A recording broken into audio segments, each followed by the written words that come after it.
Hello and welcome to the Doof Book Club, our monthly live stream discussion of a book chosen by you, our listeners. My name is Matt Freeman, and I'm joined as always by the absolute worst knight of the round table, Scott Daly. I'm still alive though. That's got to count for something, right? For a bit. Hello, everyone, and welcome so much. I hope everyone's having a wonderful Friday evening, the first Friday in December. We've got 19 days left till Christmas, Matt. Holy crap. How'd that happen? I don't know. I'm not ready. I'm not ready at all. I'm sure we know a lot of people. I see a lot of familiar names in chat already, but if you happen to be here for the very first time, hello. We are Doof Media, and we make podcasts and videos all about the stories that we love. We also arrange and organize and lead this monthly book club. Matt, please explain for the 100th and 57th time what a book club is. Getting close to that number. Each month, Scott and I select 5 books from a pool submitted to us by our wonderful Doof community.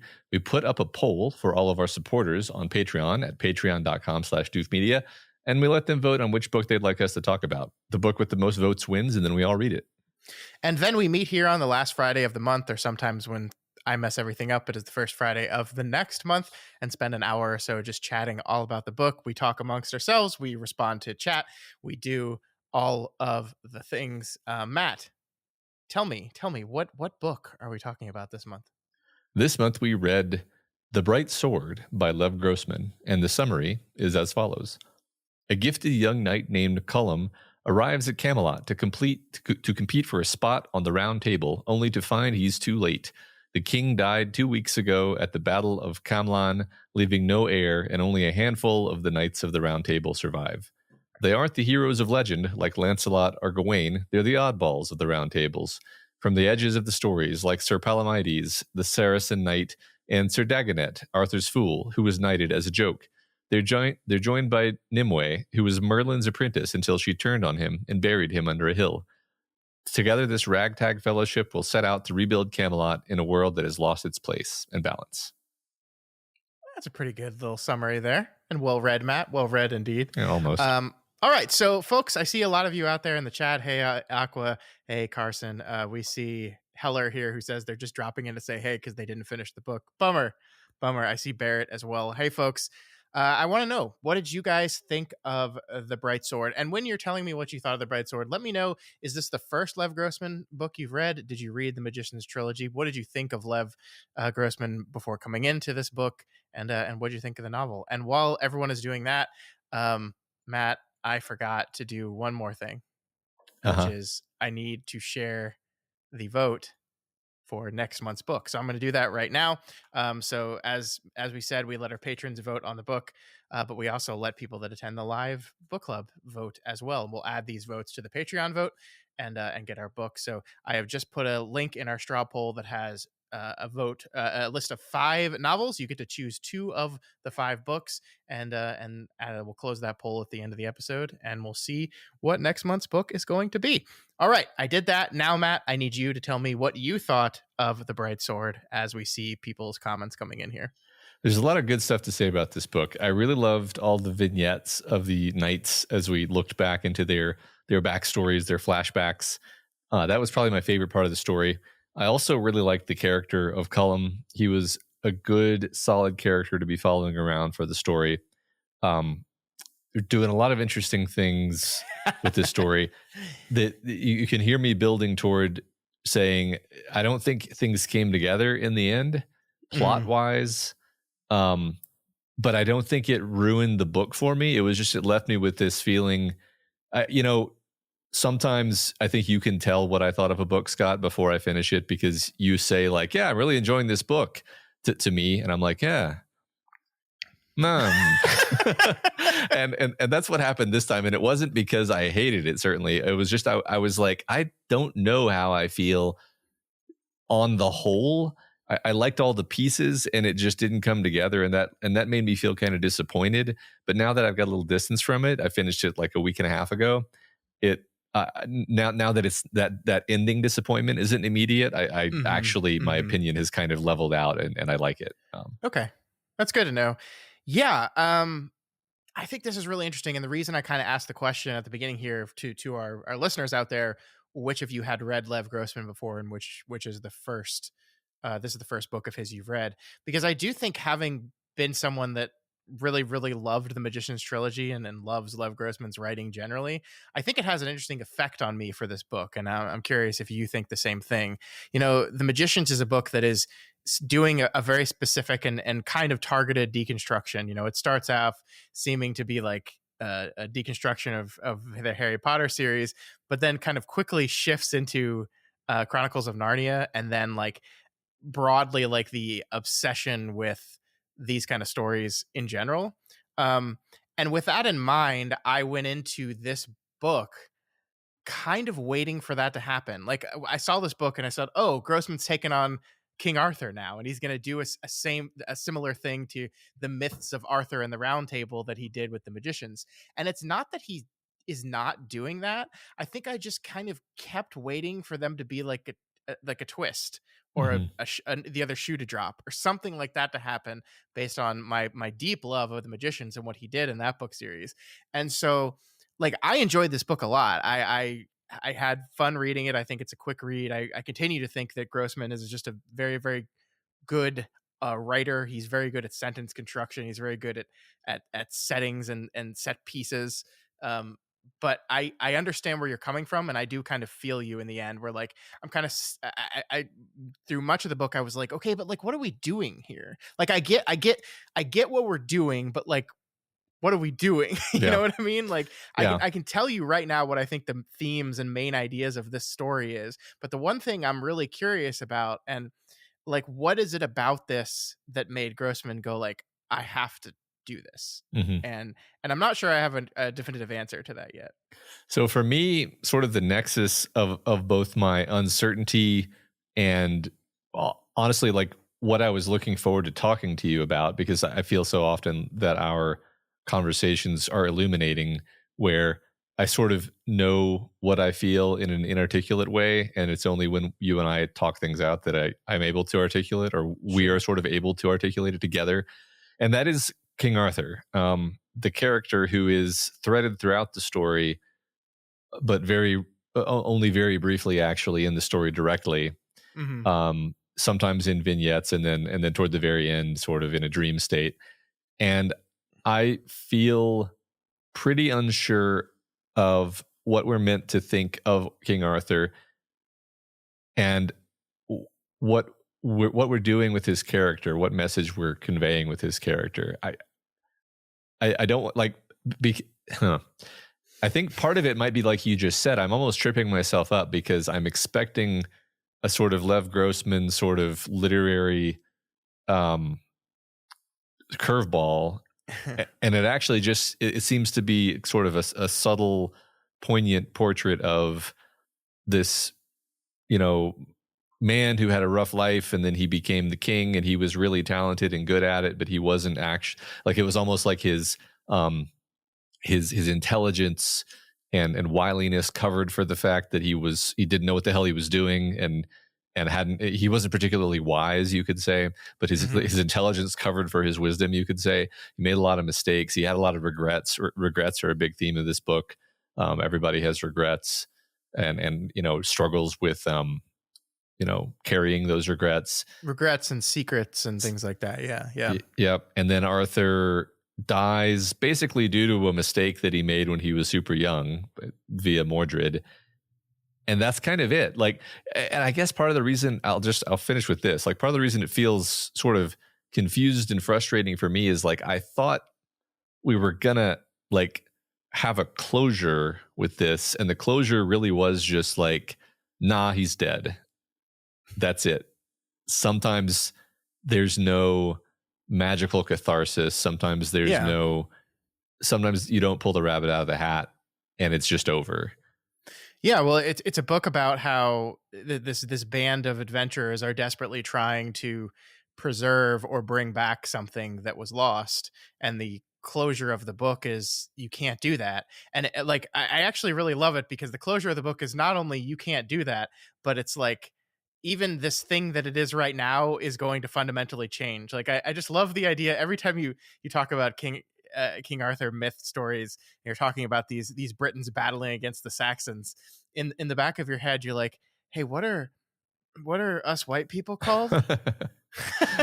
Uh-huh. Is it Anglo-Saxon? Uh-oh. Uh-oh. I guess they lose. Yeah. And that's just a thing, and I do love that. Like, I agree with you. I really want to spend some time like dissecting the ending, but like the moment of flying over to see the not invading Saxon army, but like refugees Saxons that are just going to live here now, and that's just the way it's going to be. And so like this idea that the thing you were trying to preserve, A, perhaps didn't exist at all in the first place, and B, you cannot bring new stuff, you cannot bring the old ways back. Like, I don't want to stretch the metaphor too much and be like, Lev Grossman is talking about a certain propensity in our lives to look back with nostalgia to a period of past strength in our world, and saying, wouldn't it be great if we could just go back there? Wouldn't it be great if we could just be that great again? And Yeah. Well, and yeah. and essentially saying that, like, well, that's not how things work actually. And the like, the more you work at trying to preserve and hold on to something against the tide of change, the more destructive it will ultimately be to everyone around you, and I think to your soul on a certain level as well. Yeah. I think that's right. I mean, just to kind of go down that detour for a second, there's a huge theme of immigration, kind of centered on the character of I just had it in my head, Palomides, which is of course not his name, which is great. Yeah. And he's also not a Saracen. Yeah, I love it. It's like, that's not a place that does not exist. It's great. He's probably my favorite character, honestly. I love his backstory. I love him. Yeah. But like toward the end, this is one of my really, I have few nitpicks, but one of my nitpicks is Morgan Le Fay's preachy talking to the camera speech at the end about how Britain was colonized by waves of immigration and will be again. And you're like, okay, I get it. I get what we're doing. Yeah. Thank you, American Lev Grossman, for telling me the story. Fine, it's fine though. That's fair. Other than the fact, like that to me, what was annoying about it is I felt before she started saying, I was like, I get it. I get what we're doing with the immigration theme. That's cool. I felt it, and then she verbalized it, and I was like, why do we have to? Okay, whatever. Mm-hmm. Just want to make sure you got it, Matt. Just want to make sure you got it. I did get it. Yeah, and essentially, I mean, I think the Column character is really interesting in this, because he does kind of serve as, he's part fairy, part Briton, and so he is kind of an amalgamation of the two. The central idea that, just because the thing is lost doesn't mean a piece of it is not carried forward, right? This is the hilarious thing about the King Arthur myth that I think Grossman says. I can't remember if he says in the book itself or in like the little history section at the very end of the book, but like the Anglo-Saxons that conquered this island then took the Arthurian myth and just made it theirs. Mm-hmm. Like, it was originally a myth about people fighting against these Saxon hordes, and it just became their myth now. And that's just like when we talk about King Arthur myths today, that's what we do. And it's really, really, I mean, I don't think this series is meta about storytelling in the way that The Magicians is, but I do think it is somewhat, because it is kind of really focusing on, let's look at these myths and these stories that were already absurd, right? Like, if you ever actually study King Arthur myth, you just realize how much of what you consider this myth was just added by like one French dude in, like, I forget, like 15th century or something like that. Like, they just threw stuff together. The timing doesn't make sense at all. Like, Arthur, to make it work, Arthur would have had to be part Roman probably, but also in the part immediately after the fall of Rome was not medieval times. Knights did not wear full plate armor. That's not how they dressed. Like, the whole thing's absurd. All of it's absurd. But it is this amalgamation of ideas. And I love that as a central metaphor for what a people are, is essentially an amalgamation of ideas. Yeah. I actually really enjoyed that Lev Grossman turned into the skid on that one, where he's like, it doesn't make any sense for them to be wearing full plate. And it's like, yeah, it also doesn't make sense for there to be a wizard. So we're going to make this the most sort of elevated fun version of the Knights of the Round Table, where it's our fantasy version of medieval England, Britain, Mhm. specifically not England, but rather Britain, in a time that didn't really ever exist.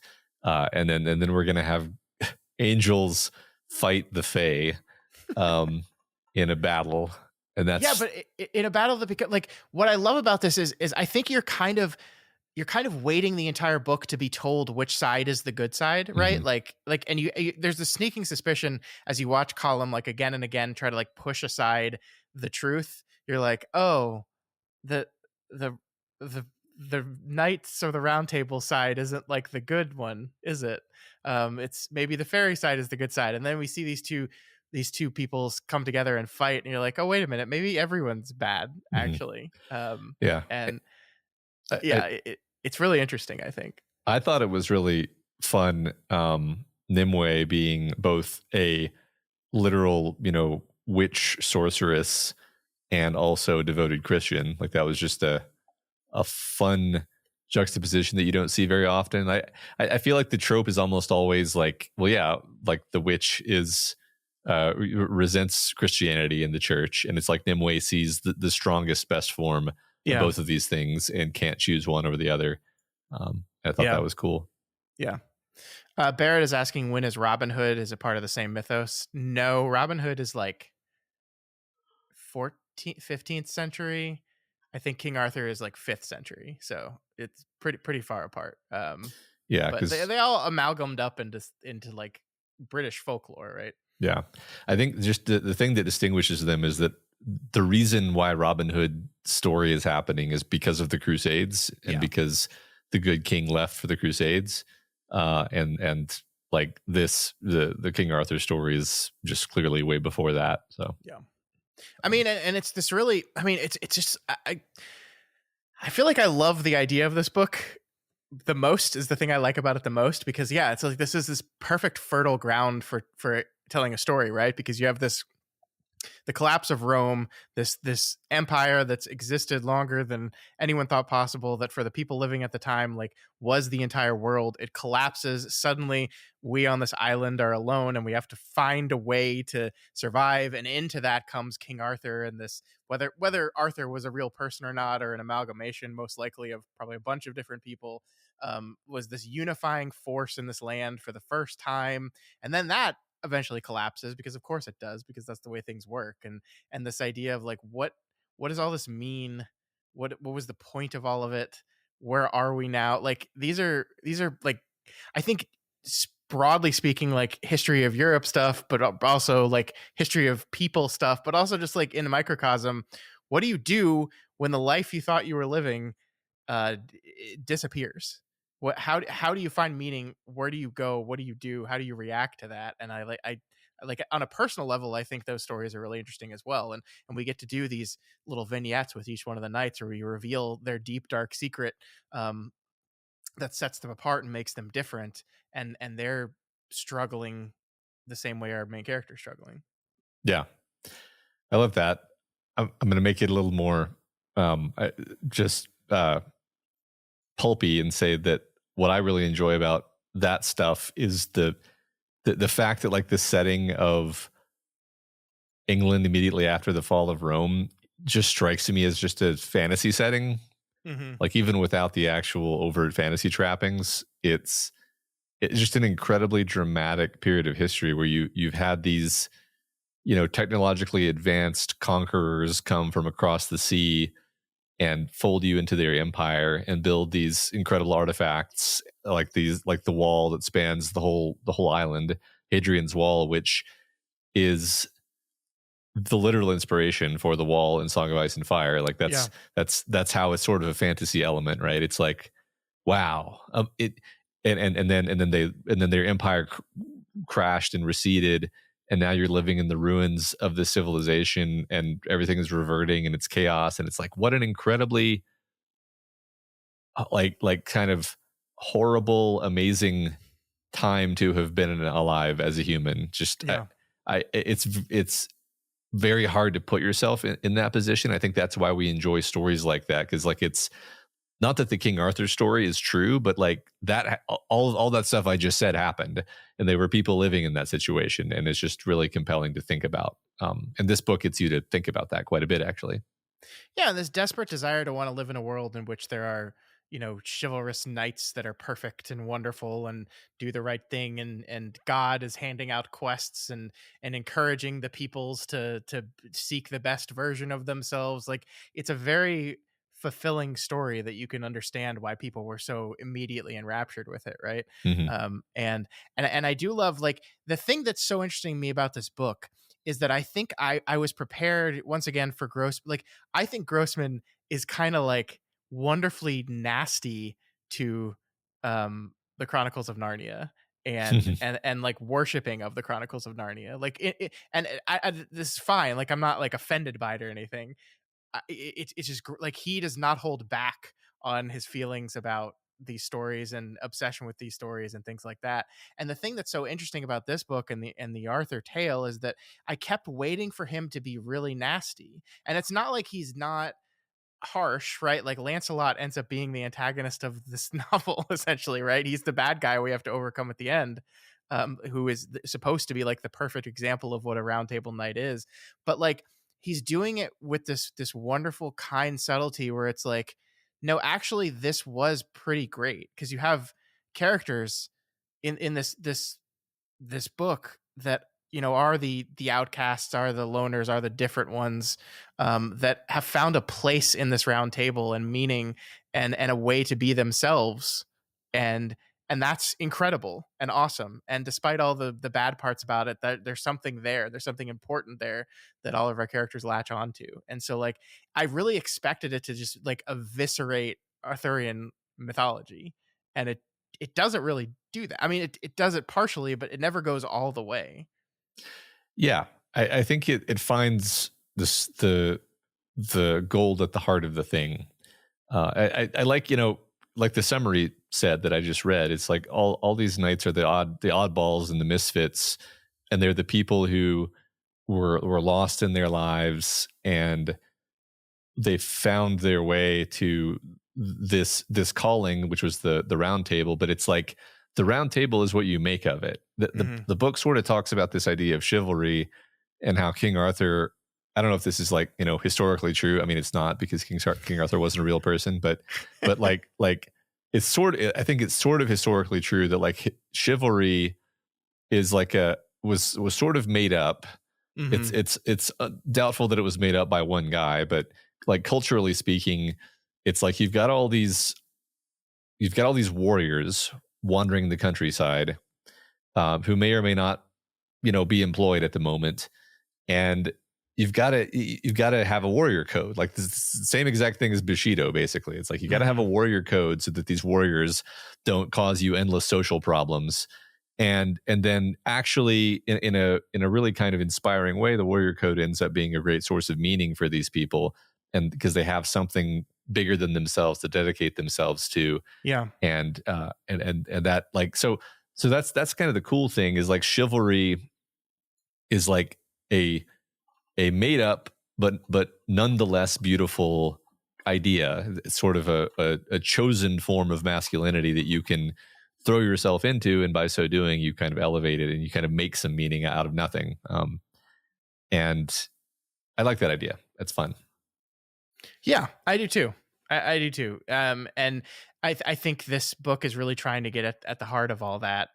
While at the same time, I mean, I think it is no small accident that like the most famous characters from the story, Lancelot, Merlin, Guinevere to a certain extent, and Arthur, of course, are kind of the ones that the book is trying to dissect the most, right? Hmm. Like, Hmm. trying to get to the heart of, like, I mean, I think you're so right to be like maybe a little bit confounded by what we're supposed to take away from Arthur, the center of this story.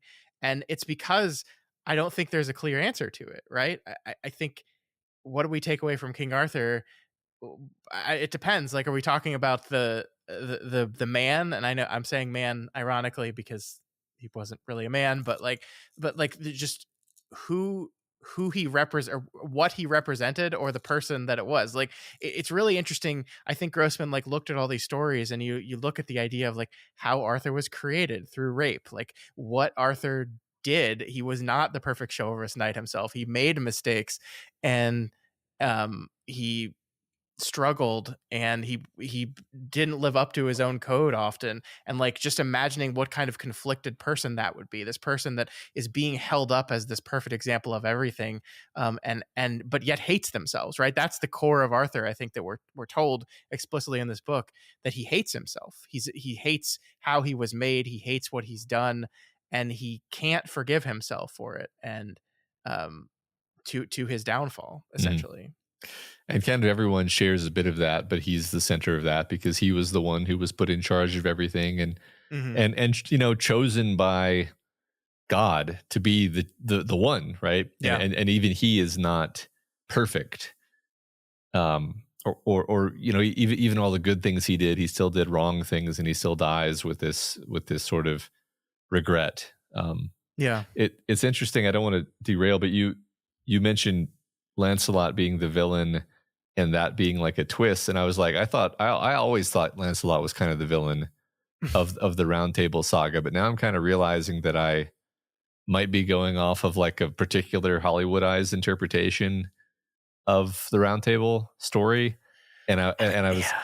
I was looking it up as we were talking, and it's funny because I was like, oh, in the story he actually does end his days as a hermit monk, which is kind of where they find him in Mhm. this story. Although then he turns out to be an asshole. Um, but yeah, it's just it's funny to me that I'm kind of realizing in real time right now that I don't I probably know a completely wrong version of the quote unquote round table story, because like sidebar, I know there was like a made for TV miniseries about Merlin starring Alan Grant, Yeah. um, Uh-huh. and then there was a Hollywood movie with Sean Connery as Arthur, Yep. which was about obviously about Lancelot. And then I read a That book, one was definitely, that's First Night, and that's First Night. definitely like Lancelot's the good guy, right? Like Richard Gere is playing Lancelot in Richard that Gere's one. Lancelot. I don't actually remember what happens in that movie, although I did see it. And then I read a book about like the childhood of Merlin when I was a kid, which was like a literary fiction novel, which took all kinds of liberties. I'm going on this sidebar to say everything I know about the Round Table story is some wild reinterpretation, including this book. Like I've never like sat down and read like the legend of the Knights of the Round Table. Yeah. I mean, have you? Because I No, I mean, I read. I feel like the Once and Future King, the T.H. White book, which is actually not a book but a collection of books, is like the most definitive version of the King Arthur myths that exist. Like, this is a book that came out in the 50s. I think I had to read part of it for school. I think just the Sword and the Stone is like the tale of young Arthur Mhm. with a wizard Merlin. Right. And I think that is like most of the Hollywoodization of this we see comes from that. But no, I have never, like, there was a throughout this book they're like talking over and over again about the Grail quest and the failure of the Grail quest, and like I knew broadly that one of the big things that the Knights of the Round Table do is go on a quest for the Holy Grail, and I knew about like Galahad and Percival, I think it was, and the quest for the Holy Grail, but like I didn't know how that ended. And so they're talking about like the great failure of that quest. And I'm like, I hope they talk about that. And I was so thankful that he did. It is interesting how Grossman like has this way in this book of knowing that you know a lot of this story, but like knowing correctly which of the details you're going to need a refresher on and which you aren't. Yeah. Yeah. Well, the Grail quest failed because the knights were all arrested by the British police Yes, and of carted off at course. the end of the movie. Hmm. As Aqua Lungfish reminds us. Yeah, I forgot. It's funny. I forgot about uh, the Sword in the Stone, which is the most the earliest knowledge I had of the King Arthur story. Hmm. But yeah, that's it's just yeah, it's funny. It's funny. So now I don't know, I'm sort of like re-going over everything in my head, realizing like I don't know, I don't really know this story.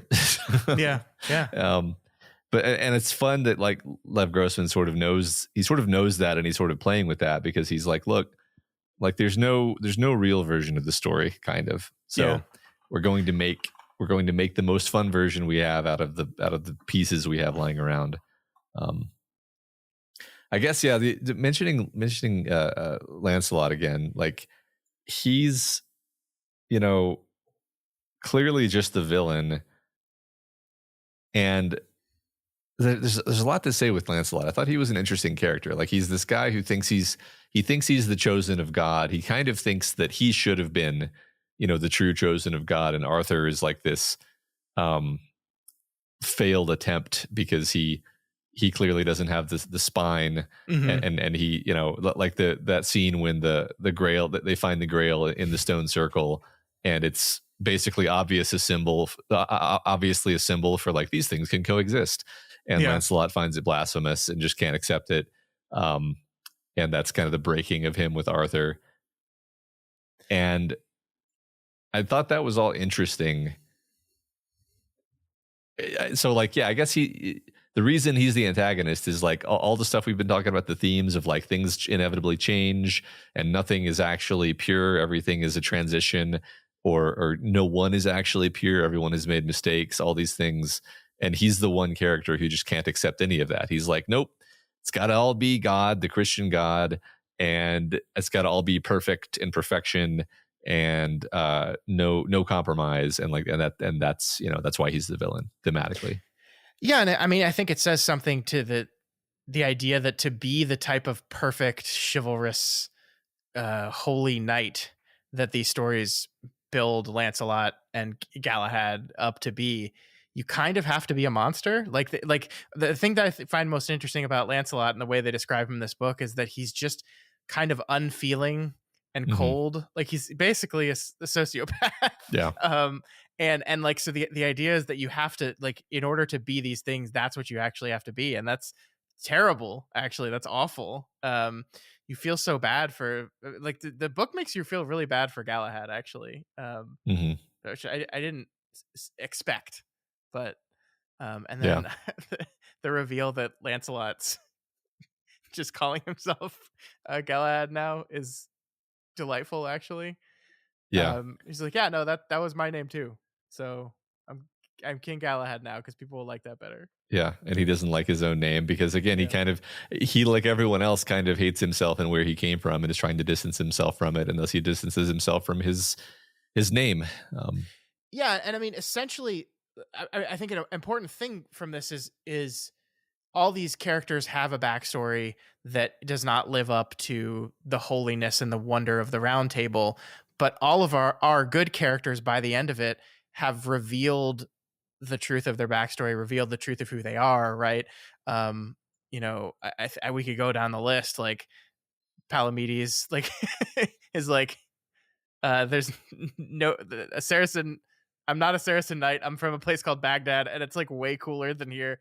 Um, Bedivere like admits that he was in love with Arthur. Dinadyne like admits that he's a trans man. Like, all these things come out and Mm-hmm. and come and become part of who they are. I mean, Colum kind of admits the truth of his upbringing as well. Mm-hmm. So it seems like a point of this is that, you know, we have these pasts and we put on this affect in order to become part of something that we want to be, and we need to realize that thing that we are or were is part of who this thing that we want it to be. And those, I mean, you're absolutely right, like the merging of old Britain and Arthurian Britain, and the merging of who you are and who you were, like this is about those pieces coming together and forming something new and different. And yeah, the characters who can't deal with that are the ones that fail. Yeah. The ones that can't, if not be totally psyched about their past, they acknowledge it and try to make it part of who they are. And, Mm-hmm. and they're not, and they try not to be ashamed of it anymore. Try not to push it away or disown it. Actually, I think that's I think I like that word the best. It's not so much that they have to have like fully and permanently come to peace with their past. It's just like, don't actively try to disown your past and try to pretend that it didn't happen. Yeah. Yeah. Um, and that's growth for most of these characters. Yeah. I found I was really sad how the like so many of the knights are just dying over the course of the story, Yeah. but usually it is accompanied by some kind of like grand moment of, catharsis and growth for them, where there's a meaning to it. Sometimes I didn't necessarily feel that though, and I was just like, oh, they're dead now, okay. I think Constantine was the one that I was most surprised about, and probably because while I'm not an expert of Arthurian legend, the one thing I did know is that Constantine is the king after Arthur. That's what happens in the stories. Is the king that succeeds Arthur is Constantine, and they're just like, no, he died. I was like, oh, Hmm. okay, well, I'm surprised by that. Yeah. But yeah, I mean, some of them get like a beautiful send off, and some get their stuff cut short. I I was surprised. Like, I love those vignettes with each of them so much, and like they really made me fall. Like, it's one of those things where it's like a toddler where you ask them what your favorite thing is, and it's the thing that they just had the most recently. And Yeah. that's how I felt about these nights throughout the course of this book. Is like, which is my favorite one? The one whose little vignette section I just got to read is my favorite at the time. Hmm. And so it was kind of jumping around the whole time, which one I liked the most. And I think that's a testament to how great these characters are. That I just really enjoyed those stories. And yeah, seeing some of them just get cut down, and you're just like, oh, bummer. I have to say, like, the second they had Dinadyne and put the line about how Merlin can only be killed by a man, I was like, okay, well, that's 100% what we're going to do there, right? Like, Uh-huh. that's a perfect declarative statement that I think Grossman wants to make very clear here. And yes, it did not disappoint. That's exactly what we Yeah. did. Yeah, that was great. It's funny. I like felt like I saw it coming, and then enough time passed that I forgot entirely about that. And then, Yeah. so I mean, especially when the fairy, like, I had totally forgotten by the end of the book that his payment for his training was that he had to kill Merlin. Oh, yeah. I totally forgot about that. Yeah. And then and I actually love that the book doesn't remind you of that in the moment. Like, he just kills Merlin, and I was just reading along, and then it clicked with me Uh-huh. a couple minutes later. I was like, oh yeah, that's his payment for, okay, nice. Yeah. No, that was great. That was great. Uh, Merlin's a fun little wrinkle, right? Because Merlin, I am hard pressed to think of a Merlin that wasn't good in any of the adaptations that I've read. Hmm. And this was a pretty straightforwardly bad, broken, demonic, bad guy, attempted rapist, just a horrible dude. And we're happy when he dies, a big manipulator. Yeah. I'm trying to think of where he fits in kind of the theme we're constructing here about Yeah. the idea of change and integration being like just part of life, and you need to accept that and admit it. Like, Merlin is this character in the lens of the story that just has kind of succeeded through his willingness to just completely change sides whenever he sees it advantageous. So maybe the thing we're talking about here is that Merlin is not integrating. Merlin is not like actually seeking and valuing change. He's just like hopping between Mhm. uh whoever happens to be holding the ball at the time.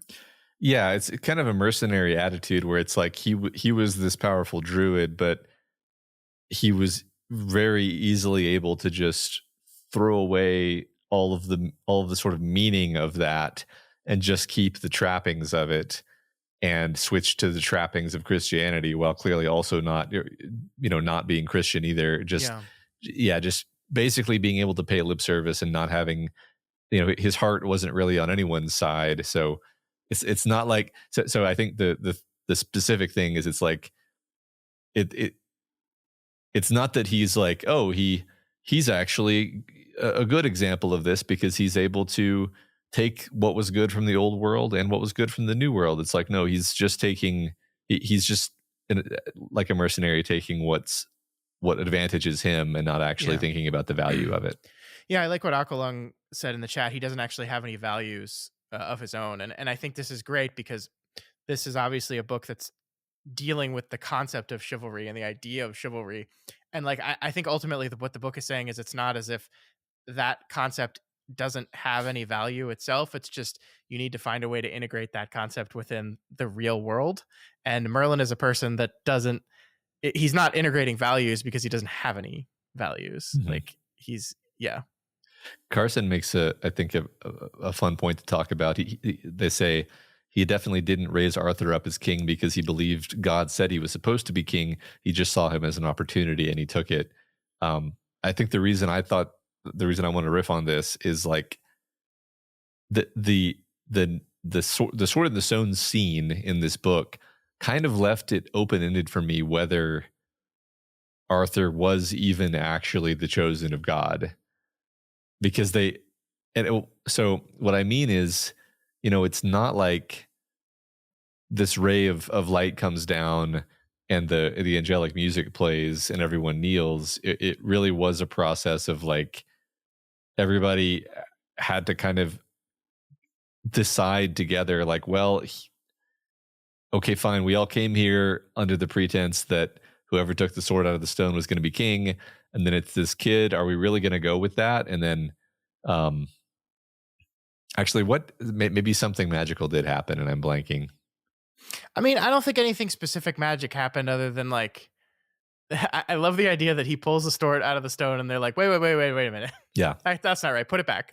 Okay, now try again. And he right. does it. And it's like, and like he puts it back and then other people are trying to pull it out again and it doesn't work. So, I mean, there's definitely an argument you could be said is that this was just Merlin magic the whole time. Mhm. Like, I mean, it's not that God is not a presence in this book. It certainly is, right? There are angels that come down and fight fairies. So it's like God, the Christian Abrahamic God exists as an entity in this story. But yeah, I do think the book is intentionally vague about like how much of what's going on. The knights are very, very ready to believe everything is a sign of God. Mhm. And we see specifically that some of the signs that they thought were from God is just Morgan Le Fay like wanting them to come say hi. Yeah. So like, I think there is this commentary when you're constantly looking for signs from God, everything becomes a sign from God. And there's certainly other explanations for it. Yeah. And I love the twist with Column and the sword in the stone at the very end of the book, right? Mhm. Where like God is not going to grant you that. Like, and the idea here is, well, you have to take what you want and what you need. Like Mhm. God, whether God exists or not, he is not here right now. And he's not going to grant you this magic boon. You're going to have to figure it out yourself. Yeah. Although he did put the sword there, so that was kind of meeting you halfway. Mm-hmm. Yeah. So just to return for just a second to the idea of whether the sword in the stone thing was even legitimate, I really did think at various points in the story that we were building toward like Merlin has orchestrated everything forever from the beginning, Mm-hmm. and because like the book even kind of I thought it was kind of tipping its hand toward this at one or two places where it would say stuff like, and sure enough, as soon as he was chosen, Merlin revealed that this was actually the child, that this was actually the son of the king. Yeah. And he had been the whole time. And Merlin had just squirreled him away in the countryside to protect him. And it's like, wait a minute, are you acknowledging that that's made up and that Arthur is actually just some random kid from the countryside? Because that would be actually fun. In fact, like even having finished the whole book, I kind of still feel like that's like a subtextual reading that's available to us is that Mhm. maybe all of these characters with this either, fairy or royal parentage, it's actually just like, no, it was convenient for us to say that they had royal parentage because then we could like keep everything in house. But these are just random kids from the countryside. Actually, the Mhm. book neither says that. The book doesn't confirm that, but it does hint at it in a couple places, I thought. Yeah, I think so. I mean, this whole thing is so confusing Yeah. because, like, yeah, like I think the book is intentionally trying to be vague about all this stuff, and it's because, like, I mean, like God doesn't talk to you and Yeah. tell you, okay, here's what I want you to do. Like not in the way that they're talking about in this book, right? So like this really it's trying to have this really interesting mix of old gods and new and purpose and meaning and direction. And I think it's all trying to intentionally be vague. Of course, what that leaves you with is like, I'm not sure how I feel about this. Like, I Yeah. think, you mentioned, and Carson saying in the chat here that, like, yes, God did not give Column Excalibur, but the Lady in the Lake did, like, put it right there and say, fine, fine, I'm not going to help you, but here's the sword if you can figure out how to get it out of there. Which is kind of helping, right? Sort of. Yeah, Like, you didn't have to put the sword there at all. exactly. I don't know. So can I bring up my theory, my wrong theory now? Yes, please do. So this was one of the things that unfortunately made me enjoy the book less, which is entirely my fault. But I did the thing where, as we were getting near to the end, I figured it out. I figured out what we were doing. I figured out the how it was all going to play out. And I was totally incorrect. And that's always really bad, because then it leaves you feeling disappointed or confused by the thing that does happen. So what I thought was going to happen, what I thought I had figured out was, okay, follow me here. We know that at the end of we know that after Arthur dies, one of the knights throws Excalibur into the ocean. It's explicitly the ocean and not a lake. And then which she didn't care about. Yeah, or she didn't care for. She didn't care for. She was mad about that. And then, at around the same time, chronologically, I felt, actually, this doesn't make any sense chronologically, does it? Well, you're attacking your own argument before.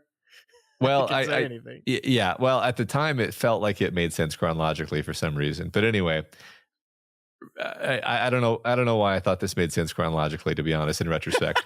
but I thought, we have Cullum, who basically comes from the sea. And what I mean by that is his father was a fisherman, allegedly. We don't even know that for sure. But he lived on this island town at the edge of Britain. And his mother, it's unclear, who or what she was exactly at that point in the story. Anyway, I'm speaking about the point of the story I was. And I was like, oh, so it's going to turn out that Cullum is Excalibur. Like magically, like Excalibur magically transformed into a baby, and then the baby was raised, and now this explains why he's this warrior with this great affinity for swords. Specifically, it's mentioned many times he has a great affinity for swords as like his weapon of choice. Mm-hmm. He's like a decent lancer, but he's a master of the sword, and everything came together so perfectly. He was going to be Excalibur, and then it was going to be, I was like, and then there's going to be some tragic sacrifice at the end where he realizes that either to like bring Arthur back or to like win the day for some reason, he's going to have to realize this and seize his destiny and sort of give up his humanity and become the singing sword. No, none of that happened at all. So I think the reason I was confused, I was just confused about the timeline, is the truth.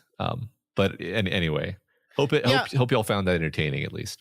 I mean, I like it. I think the ultimate reveal of who Cullum is left me a little disappointed. Like, again, it's doing this thing that we're talking about, like this kind of amalgamation of the old and the new. He's part fairy, he's part Britain. Like he's supposed to be this thing, and it see, here's the one part in this book I just flat out did not like is the final duel between Cullum and Lancelot. Like, I just didn't like it. It felt so. I kind of hate these fights sometimes in books where it's like the best fighter in the world is clearly better and beating the shit out of you, and then suddenly not anymore. Yeah. And you're just like, wait, why though? Why are you like? And I mean, I get it. It works, but this is the part where I'm like, this is when the twist is going to happen. This is when the other shoe is going to drop. This is when he's going to transform into Excalibur. I didn't actually say that, but that's probably what you were thinking. Yes. And no, he just beats him because he's a dirty fighter, I guess. He decided to win, right? Yeah. Essentially. Yeah. I agree. Yeah, I honestly, so I didn't hate any of the action in this book, but I also didn't love it. I think it's. I'll tell you specifically one thing I don't like, Lev, if you're listening. Um, I don't think people in the 10th century would have used the word shockwave. Well, And I mean, this book is so stuffed with anachronisms, but like that's part of Arthurian legend, though. Like, yes, you're totally right, Matt. I think he's doing all of this on purpose. Like, I think he's making a modern version of retelling of Arthur, and so he's gonna throw like a lot of characters talk in this book the way people talk now, not the way people would have talked back then. I think yeah, it's all intentional. I can kind of I kind of see that as just like, look, like they also weren't speaking English at all, so Yeah, we're modernizing it in the sense that we're making it relatable. But like, so for me, when this, I don't know if this is a pet peeve or if this is just me and how I would have done things, right? Which is that's always kind of rough ground to try to tread when you're trying to actually just criticize a book or analyze a book. But yeah, like you've got to write things if you're doing like a close third person, which is what this book is, almost always close third person. You've got to like write the way the person would see and react to the thing. And if you're dealing with like magic and the numinous, they're not going to describe it as if it were like an anime battle. They're going to describe it in a totally different, they're going to perceive it in a totally different way. And like that's kind of what I wanted from the action scenes. Like this is for me what fell short about the action scenes is that they're being described to me as if it's a Naruto battle um with swords and knights, and I'm like, this doesn't feel right. The words being chosen, I'm picking on shockwave because he uses the word shockwave at least twice in this book, and I'm like, that book, like that's not a concept that anyone prior to like 1920 in the world would have used. yeah. I mean, yes, but like again, also the city of Baghdad did not exist Sure. around Arthurian time either. Like, I just I agree with you. I just think this is all like by design, and maybe he just wrote this as like cover for any mistaken anachronisms he would put into this thing. But like, it just all feels intentional to me. Like this is essentially what Arthurian legend is. Like the source of most of what we know about like King Arthur is from a book called La Mort d'Arthur, which is a 1400s collection of the storytelling of Arthurian myth, and like that was written like almost 1,000 years past when like right. So it's like it's just it's all gonna be a product of the time it was written, not the time that it existed in. You're right. I get it. I I don't even. I guess I'm not going to reiterate my point because it falls in that uncomfortable space between. I kind of feel like it's a nitpick, but I also feel genuinely like it does detract from the reading experience when you stop believing that the character, like that the character's experience is authentic. To like, it's one thing to say, well, you've modernized the language so that the reader can understand what they're saying. It's like, sure, fine. That doesn't change my perception of the character really. Yeah. But when the character is doing and thinking things that make no sense in the internal consistent world of the story, that bothers me. Yeah, you just gotta let that go, man. Just gotta let that go. Just gotta let character consistency go. I did just verify that there's several King Arthur animes. So because you just said that you like this, Scott, you said you like the way this is written, so I figured you'd want to know that there's more of this.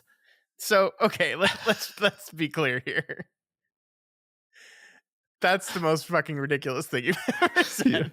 You just said you like King Arthur anime. I said that's what you said. Nothing Anyway, of the sort. okay, Just because the man uses the word shockwave does not mean we're in an anime. okay, you're right. You're right. I did one thing I noticed that like I'd never heard hair be described as dishwater blonde before, and he uses that word like 20 times in this book. I really noticed it when he uses it like back to back within a couple paragraphs. I mean, it apparently is a real term for description of her hair color, but like I never heard it before. And it's like, man, what is gross hair? I Yeah. just like I hear that and I think it's disgusting. It's so funny because every time anybody uses a euphemism for blonde, I look it up and it's always just blonde. And I'm like, why didn't we just say, I mean, it's dirty blonde, but it's like, okay, everything except the purest platinum blonde is in some sense dirty blonde. Yeah. Like, because it's just, there's no, ground truth. Yeah, it's basically just it's dirty blonde essentially. Right. But it's the most disgusting way to describe dirty blonde ever. Yeah. Yeah, I like okay, so I get it, Matt. I get it. I just that particular thing did not bother me even a little bit throughout the book. I'm just being a prick. I mean, I did sort of. I didn't say that. Well, so no, I am like the angels versus Fae fight, for example, did leave me feeling pretty cold, and it wasn't. It was just kind of because it was like bloodless. It was like, oh, this is a bunch of stuff happening. I did like talking about anime stuff. That was the moment where that got like as close to anime-esque as you could possibly get, where like I did kind of lose the emotional core of what was happening here, because like there's giant fucking angels that are actually terrifying, and like a rainbow colored angel fighting a bunch of fairies, and there's a big giant and they've just broken the spear in half. I wasn't a huge fan of that. I like, it's funny because like conceptually the idea of the war of fairy versus god is like, hell yeah, I'm in. But yeah, the actual execution of it in that scene, I was like, I don't really care what happens here. And essentially irrelevant what actually happens in that fight.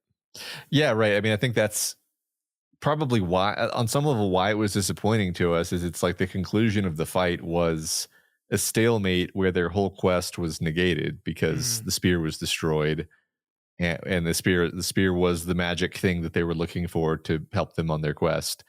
And you're like, okay, well, that all kind of feels like a waste of time now. Of course, that's like thematically necessary that it feel that way. It's not like Lev Grossman made a mistake there. Yeah. It's always, it's just tricky. Sometimes you want to write a book about disappointment and then your readers feel disappointed and you're like, well, I mean, I guess I did it right. Yeah, I mean, this is an interesting thought, and I'm going to attempt to construct an argument as I'm going here, but like, I think, yes, the book makes it very clear over and over again as these knights like happily are like, yes, look, we finally have a quest. We can go get this spear and we're going to do it. And it's going to be great. And it's going to solve all our problems. And like, the entire time you're like, no, it's not. Like, they've made it pretty clear here that this is not going to be the solution to all your problems. Everyone is telling them that. Everything in the book is telling us that. And they're just kind of ignoring it. And the interesting thing with how that plays out in the end is it's not as if they get the spear and then have to realize that this is not the solution to all your problems. It's that they're about to get the spear and get the solution to all their problems, and suddenly it is ripped away from them at the last minute, which is a choice, right? Like, it's a choice to do it that way. Like, you could have constructed this to exactly what I said, is they grab the spear and maybe one of them is cursed in the same way that the guy who touched the spear in the little vignette with Arthur at the beginning was cursed. Or maybe it's just like, oh, actually this didn't suddenly allow us to find a new king. Nothing actually happened. Okay. Yeah. But that's not how the book does it. Right.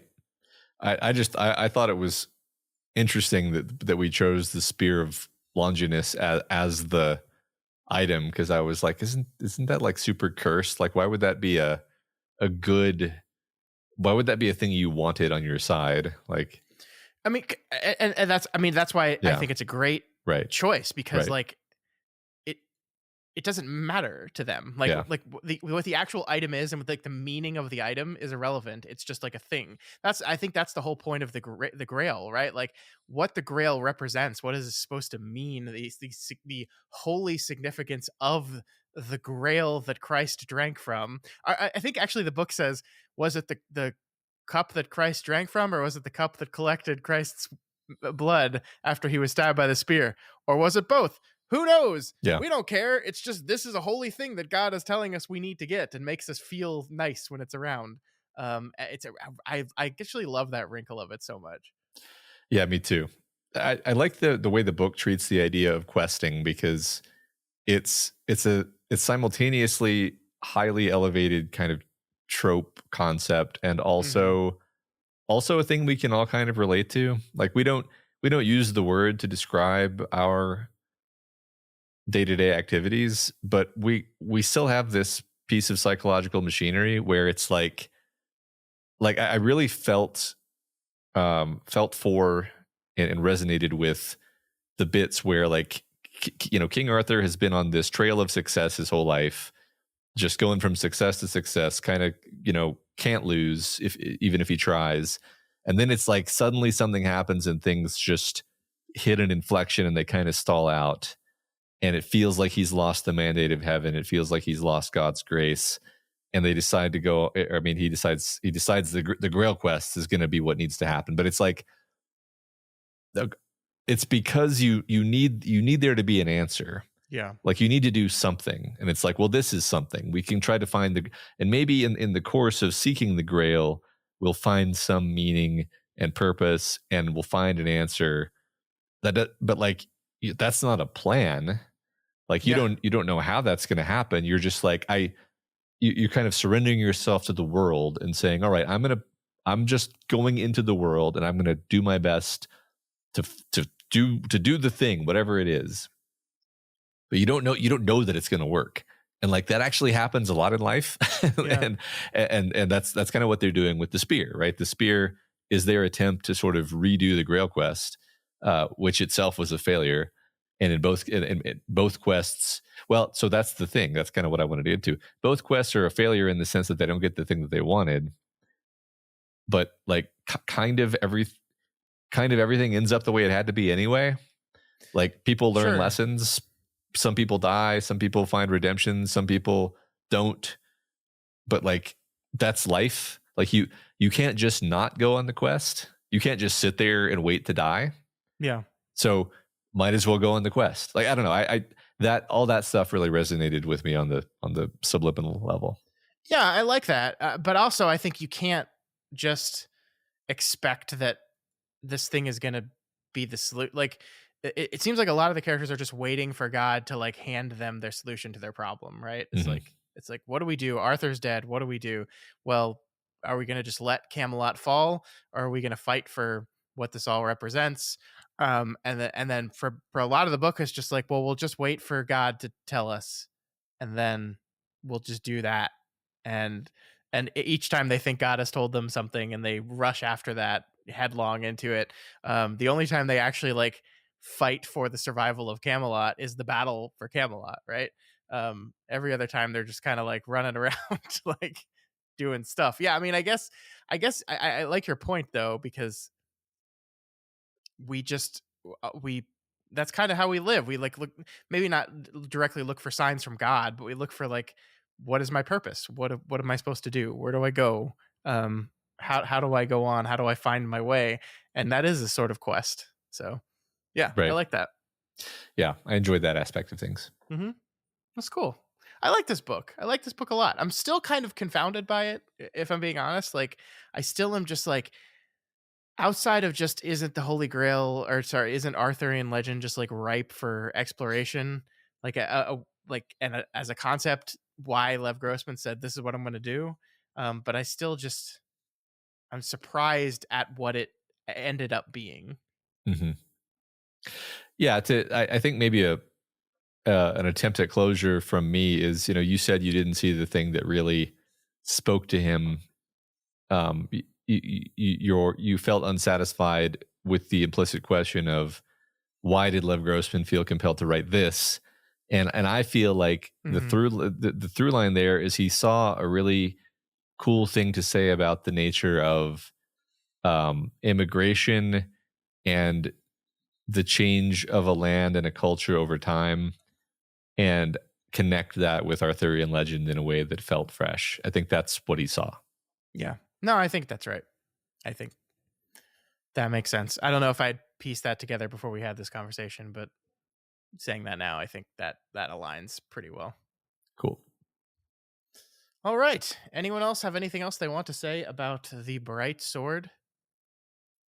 I think it's really funny that you thought he was the sword, because it's great. Like, Because of the title. yeah, it's right there in the title. Yeah, that was why I felt the like click. It was like, oh, it's the title, of course. He's the bright sword, right? Yeah, obviously. He was not. He was not. Narrator, he was not.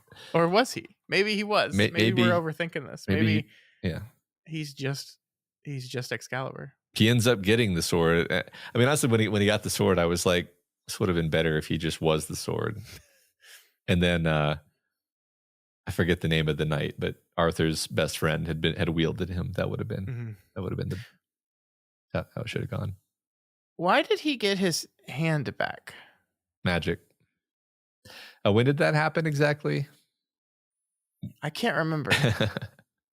I thought it was like just a moment of. I think it was when Arthur died. Maybe. Thought it was just like divine grace. I feel like it happens right about the time where he like admits that he loves Arthur in that way, because Arthur says like as he's passing away is like something like we were always whole or something, right? Like we thought we were missing something, but we were always whole, and that's when he was whole. Yeah. So yeah, I actually really like that. Yeah, me too. I love that, and I think that aligns with our kind of theory on this is not only about seeking change and allowing things to change, but it's becoming being honest and comfortable with who you are. Yep. Because he is allowed to admit this burning love he's felt his entire life to other people, that the people noticed. Like, that's the thing, is like everyone close to him kind of knows already, but he has to be able to admit it and say it out loud. And in that moment, he is rewarded with a new hand. Totally. An Arthur hand. I said Palamedes was my favorite character, and that's probably true from this perspective of like having fun. But the character we're talking about right now, whose name starts with the B, for some reason I'm blanking on the actual name. Bedivere? Bedivere, yeah. But Bedivere, I think, is my favorite character from the perspective of like just being a good dude. Mm-hmm. Yeah. And he always knew Lancelot was a piece of shit. We should have listened to him. Yep. I love that. I mean, these are all real knights of the round. Okay, let's put real in quotes. These are all knights of the round table, right? These are all kind of lesser talked about knights that existed in these stories. But Grossman is like, okay, cool. Well, I'm just going to tweak them a little bit. Mm-hmm. I like it. Yeah, me too. And then there's Sir Scipio. Sir Scipio, the Roman. The Roman. That was fun. I somehow, maybe I just missed something, but I didn't see that coming at all. That was a fun. His is probably like the darkest and saddest, really. Yeah, he's like the not Rumpelstiltskin. What am I thinking of? The guy who lives a long time. Huh? I'll see myself out. What who's the character who lives for who falls asleep for 100 years in American folklore? I don't know.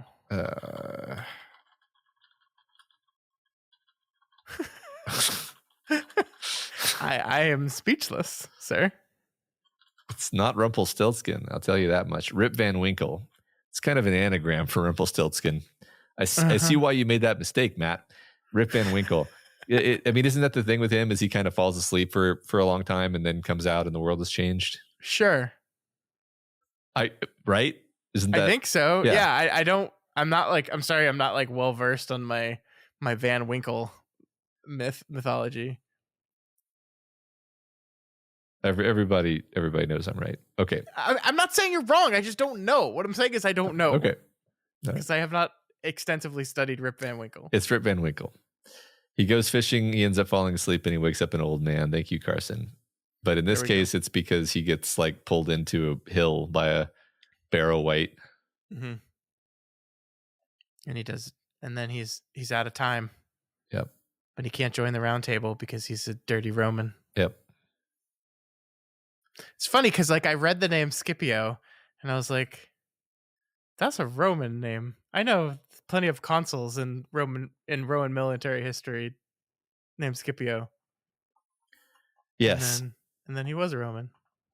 I had the same Like thought. Scipio Africanus, right? That was the one. That was the uh what wars? The Punic Wars, right? Mhm. That's when they kicked the shit out of Carthage. Yeah. Yes, I had the same thought. I was like, well, I guess maybe he's from a old, very, very old Roman family that named him that, but no, he's just a Roman. Mm-hmm. That was fun.